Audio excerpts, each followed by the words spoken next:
ভারতীয় সঙ্গীতের অঙ্গনে সর্বকালের অন্যতম সেরা শিল্পী কিশোর কুমার। দেখতে দেখতে তারও আরও একটি জন্মদিন চলে গেল। তার উদাত্ত কণ্ঠের মায়ায় আজও মুগ্ধ ভারতবাসী। আনন্দের গানে যেমন মাতিয়ে দিয়েছেন, তেমনি দুঃখের গানেও কাঁদিয়েছেন মানুষকে। তার জন্মদিনে তাকে স্মরণ করেছেন কিশোরকণ্ঠী শিল্পী গৌতম ঘোষ। শুনুন তার মুখে সেই কথা।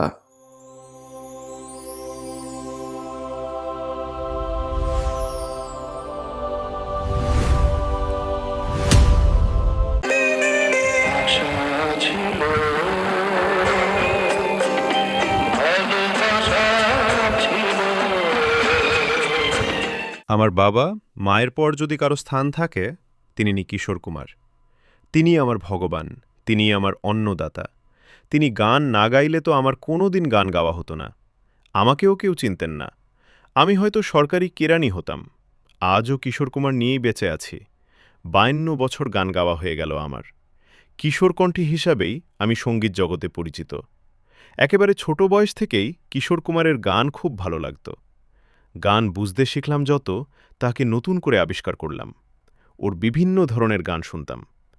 এই করতে করতে ওর গান গাইতে গাইতেই গৌতম ঘোষ হয়ে গেলাম। সেই থেকেই শুরু সঙ্গীত জগতে তার হাত ধরে আমার পথ চলা। আগে পাড়ার যে কোনো অনুষ্ঠানে সুযোগ চাইতাম কিশোর কুমারের গান গাওয়ার জন্য। এরপর 1974 সালে পেশাদার হিসেবে গান গাওয়া শুরু করি। ওই কিশোর কুমারই আমার জীবনের সম্বল। ওর গান গেয়েই প্রথম রোজগার করেছিলাম, 3 টাকা বা 4 টাকা। তখন ওই টাকার মূল্য ছিল অনেক। আমার কাঁধে সংসারের দায়িত্ব ছিল, বৃদ্ধ বাবা, মা আর 5 বোন। পুরো সংসার চালাতে পেরেছি শুধু কিশোর কুমারের জন্যই, ওর গান গেয়েই। অবশ্য ধীরে ধীরে পারিশ্রমিক বাড়ল। বিভিন্ন জায়গায় গান গেয়ে জলসায় অংশ নিয়ে রাতের পর রাত জেগে এক দিন 2-3টে করে অনুষ্ঠানও করেছি। আমাদের সময় তেমন প্রচারও ছিল না। শুধু কিশোর কুমারের জনপ্রিয়তার জেরেই আমি রয়ে গিয়েছি। কিশোর কুমার বলেছিলেন, আমার গানটা আমার মতো করে গাওয়ার চেষ্টা করো না। একটা দুঃখ ছিল, কিশোর কুমারের গান গাইতাম, কিন্তু ওকে সামনে থেকে কখনো দেখিনি।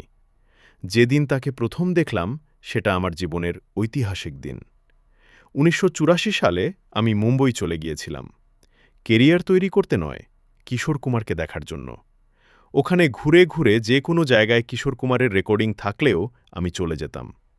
কিভাবে তিনি গান গাইছেন, রেকর্ডিং করছেন, কিভাবে হাঁটছেন, কথা বলছেন, সব হাঁ করে দেখতাম। তিনি প্রতিটা গান গাওয়ার সময় যে আলাদা এক্সপ্রেশন দিতেন, সেটা দেখে রপ্ত করার চেষ্টা করতাম। 1985 সালে অবশেষে আলাপ হল কিশোর কুমারের সঙ্গে। মেহবুব স্টুডিওর রেকর্ডিস্ট ছিলেন অভিনন্দন ঠাকুর। তিনি আলাপ করিয়ে দিলেন। আমায় নিয়ে গিয়ে বললেন, ওর নাম গৌতম ঘোষ, ও কলকাতায় থাকে, আপনার গান গায়। 4 লাইন গানও শুনিয়েছিলাম আমার গুরুদেবকে। মনে আছে গেয়েছিলাম, মেরে নয়না শাওন ভাদো। শুনে ভালো খারাপ কিছুই বলেননি। আমি তো তখন স্যার বলে ডাকতাম, পরে অবশ্য দাদা হয়ে গিয়েছিলেন। দাদা বলেই ডাকতাম। স্টুডিওতে দেখা হতো, কথা হতো। আমি শুনেছিলাম কিশোর কুমার রোজ 100 গ্রাম করে টক দই খেতেন। একবার তার বাড়িতে গিয়েছিলাম গৌরীকুঞ্জে চা খেতে। একা যেতে ভয় পেয়েছিলাম। তখন বাপ্পি লাহিড়ীর ম্যানেজার ছিলেন ভরতজি, তিনি আমার সঙ্গে গিয়েছিলেন। 20-25 মিনিট ছিলাম। আমার কাছে ওই সময়টা স্বপ্নের মতো। সেখানে ওর সঙ্গে গল্প হয়েছিল। আমায় কিছু টিপস দিয়েছিলেন, যা আমার কাছে একান্ত সম্পদ। কিশোর কুমার বলেছিলেন, আমার গানটা আমার মতো করে গাওয়ার চেষ্টা করো না। প্রত্যেক শিল্পীর গান শুনে প্রত্যেক শিল্পীর গান গাওয়ার চেষ্টা করো, তাহলে স্বাতন্ত্র্য বজায় থাকবে। আবার বলেছিলেন, যে কোনো গান গাওয়ার আগে গানের কথা মুখস্থ করে বুঝে নেবে, একেবারে অন্তরে ঢুকিয়ে নিও, যাতে খাতা না দেখেও গাইতে পারো, তবেই সঠিক এক্সপ্রেশন দিতে পারবে। সব শিল্পীই মহান, কিন্তু কিশোর কুমারের কণ্ঠস্বর আর একটা হবে না। যেমন হেমন্ত মুখোপাধ্যায়, দেবব্রত বিশ্বাসের মতো কণ্ঠ হবে না, তেমনি কিশোর কুমার হবে না। ওর গানে এত নাটক, ওর গায়কী দিয়ে উনি হিট করে দিতেন। অমিত কুমারের মধ্যে পরবর্তীকালে এটা দেখেছি। কুমার শানুর মধ্যেও খানিকটা রয়েছে। গলা ভালো রাখার জন্য আমায় অনেক পরামর্শ দিয়েছিলেন। ওকে দেখেছি চিৎকার করে কথা বলতে, ফিসফিস করে কথা বলেননি কখনো। কিন্তু অযাচিত গলার উপর চাপ দিতেন না। তবে অনুষ্ঠান কম করার পরামর্শ দিয়েছিলেন আমায়। বলতেন, যতটুকু দরকার ততটুকুই অনুষ্ঠান করো, কিন্তু কম অনুষ্ঠান করলে রোজগার করতে পারতাম না। ওর মতো অত রেকর্ডিং ছিল না আমাদের। আমি শুনেছিলাম তিনি রোজ 100 গ্রাম করে টক দই খেতেন আর বলতেন, গলা নিয়ে বেশি ভাবলে মুশকিল, গলাকে গলার মতোই থাকতে দাও, কথা বলার মতো গান গাও। ওর জন্য সেভাবে কিছুই করতে পারিনি, শুধু একটাই ইচ্ছে পূরণ হয়েছে। আমি নিজের উদ্যোগে টালিগঞ্জ স্টুডিও পাড়ায় কিশোর কুমারের একটা মূর্তি স্থাপন করেছি। 2000 সালের 18 আগস্ট সেই মূর্তি উদ্বোধন করেছিলেন মিঠুন চক্রবর্তী। কারণ জীবনের শেষ গান মিঠুনের লিপি গেয়েছিলেন তিনি। নানা মানুষ নানা কথা বলে, অন্য গানকে ওর শেষ গান বলে, কিন্তু আমি জানি আমি শেষ দিন রেকর্ডিংয়ে ছিলাম। 12ই অক্টোবর মেহবুব স্টুডিওতে কিশোর কুমার আর আশা ভোসলের ডুয়েট গান রেকর্ড হয়েছিল। বাপ্পি লাহিড়ির সুরে ওয়াক্ত কি আওয়াজ ছবির গান গুরু গুরু। মিঠুন আর শ্রীদেবীর ছবির জন্য গান রেকর্ড করেছিলেন, ওটাই ওর শেষ গান। পরের দিন বিকেলে খবর এলো আমার গুরুদেব আর নেই।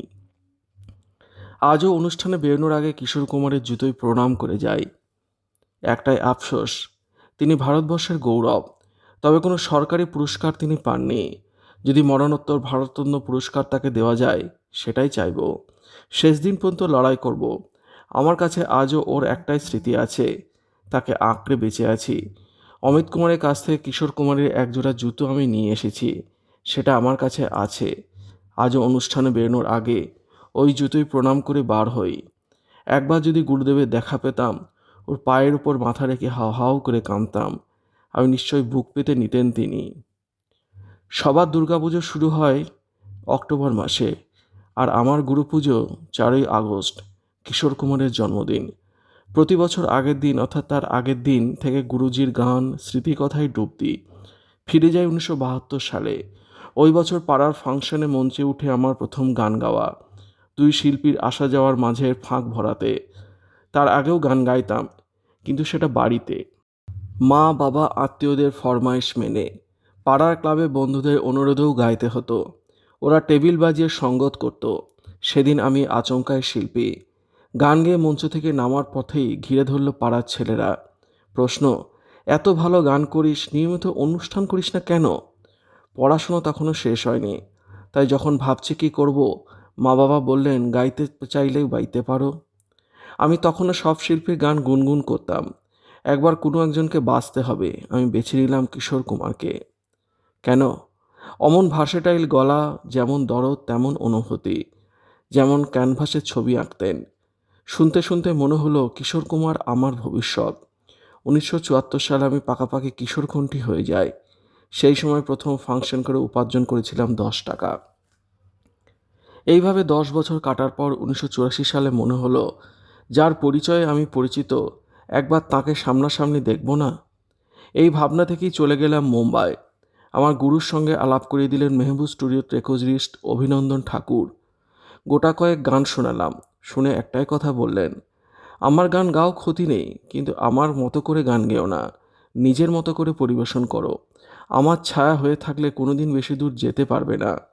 কিশোর কুমারের কাছে আমার যাতায়াত শুরু তারপর থেকেই। ওর বাড়িতে যেতাম, যে যে রেকর্ডিং স্টুডিওতে উনি গিয়েছেন গান করতে শুনতাম, সেখানেই আমি পৌঁছে যেতাম। অনেকেই সে সময় বলতেন কিশোর কুমারের বাড়িতে গৌতম ঘোষের অবাধ যাতায়াত। খুব ভুল কথা। খামখেয়ালি শিল্পীর বাড়িতে ওর অনুমতি ছাড়া কারো অবাধ যাতায়াত ছিল না।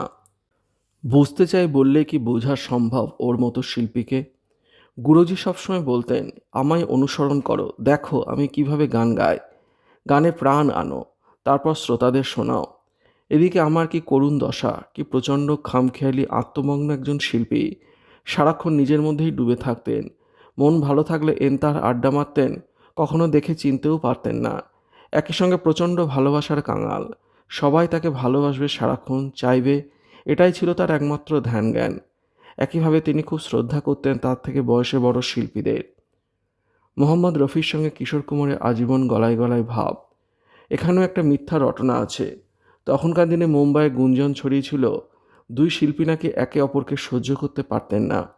আমি কিশোর কুমারের মুখে শুনেছি ওর সুর করা অনেক গান রফি সাহেব হাসি মুখে গেয়েছেন। আবার এটাও ঘটেছে কোনো ছবিতে রফি কিশোর গাইছেন, গুরুজি সবসময় চেষ্টা করতেন তার গান যেন রফি সাহেবের থেকে এক ধাপ বেশি ভালো হয়। সুস্থ প্রতিযোগিতা ছিল তাদের মধ্যে, কোনো বিদ্বেষ ছিল না। মোহাম্মদ রফির মৃত্যুর খবর পেয়ে ছুটে গিয়েছিলেন কিশোর কুমার। প্রয়াত শিল্পীর দেহ মাটিতে শোয়ানো, তার মাথার কাছে হাত বুলিয়ে দিয়েছিলেন গুরুজি। শূন্য দৃষ্টিতে তাকিয়ে আছেন শিল্পীর মুখের দিকে, যেন বজ্রাহত। পরস্পরের মধ্যে আত্মিক টান না থাকলে এই দুঃখবোধ শূন্যতা আসে কখনো? গানে কি করে প্রাণ ঢালতেন Kishore Kumar. Mehboob studio mister India গান রেকর্ডিং হচ্ছে, নায়ক নায়িকা অনিল কাপুর, শ্রীদেবী। আমিও সেখানে গিয়েছি। কাটে নেহি কাটতি এ দিন এ রাত গাইতে গাইতে যেই লো আজ মে কেহতা হুঁ গানটি এলো, গুরুজি হাত তুলে উপরে তুলে উদ্বাত্ত কণ্ঠে গাইলেন। কেন? গানের ভাব অনুযায়ী সারা পৃথিবীকে তিনি তার মনের কথা জানাচ্ছেন। তাই গলা ছেড়ে সেই অংশে গেয়ে ভীষণ নরম করে বললেন, আই লাভ ইউ। এই অংশটুকু, কারণ নিজের ভালোবাসার কথা একান্ত ব্যক্তিগত, সেটা গলা ছেড়ে জানায় না কেউ। এভাবে গানের প্রতিটি লাইনের মানে বুঝে তাতে নাটকীয়তা এনে গাইতেন কিশোর কুমার, তাই গানও জীবন্ত হয়ে উঠত। আরও একটি ব্যাপার করতেন, একটি ফোন নম্বর নানানভাবে আওড়াতেন মাইকের সামনে, কখনো রেগে, কখনো আদুরে ভঙ্গিমায়, কখনো মিনতি জানিয়ে, কখনো রোমান্টিকভাবে। কার নম্বর? কেউ জানে না। বলতে বলতেই হঠাৎ চেঁচিয়ে উঠতেন, বাতি জ্বালাতো। সঙ্গে সঙ্গে লাল আলো জ্বলে উঠত। রেকর্ডিং শুরু। এক টেকে গোটা গান গেয়ে ঝড়ের বেগে স্টুডিও থেকে বেরিয়ে গেলেন কিশোর কুমার। কেমন গাইলেন, কোনো ত্রুটি আছে কি না ফিরেও দেখতেন না। নিজের গান দ্বিতীয়বার বাজিয়ে শুনতেনই না। অনেকেই বলেন, আমি যতটা কিশোর সঙ্গ করেছি তার এক কোণাও পাননি কুমার শানু। তবু আজও তার বিশ্বজোড়া খ্যাতি। আর আমি কোথায়? আমাকে কারো মনে নেই। এই নিয়ে আমার কোনো আফসোস নেই। এটাও শুনি আমার সময় কিশোর কুমার ছিলেন বলেই মুম্বাই বা কলকাতায় নিজেকে প্রমাণ করতে পারিনি। আরে আমি তো নিজেকে মুম্বাই কোনোদিন প্রতিষ্ঠিত করতেই চাইনি। বারে বারে ছুটে যেতাম গুরুজির টানে, ওকে দেখতে, বুঝতে, অনুসরণ করতে। তাছাড়া কুমার শানুর মধ্যে যে প্রতিভা আছে সেটা সবার নেই। কিশোর কুমারের ছেলে অমিত কুমারেরই নেই। অমিতও তো কম গান গায়নি, কিন্তু শানুর মতো বিশ্বজয় করতে পারলেন কি? শানুর ভাগ্যে সর্বজন হওয়া ছিল, পরিশ্রম করে প্রতিভার ভাগ্যের জোরে সেটাই পেয়েছে সে।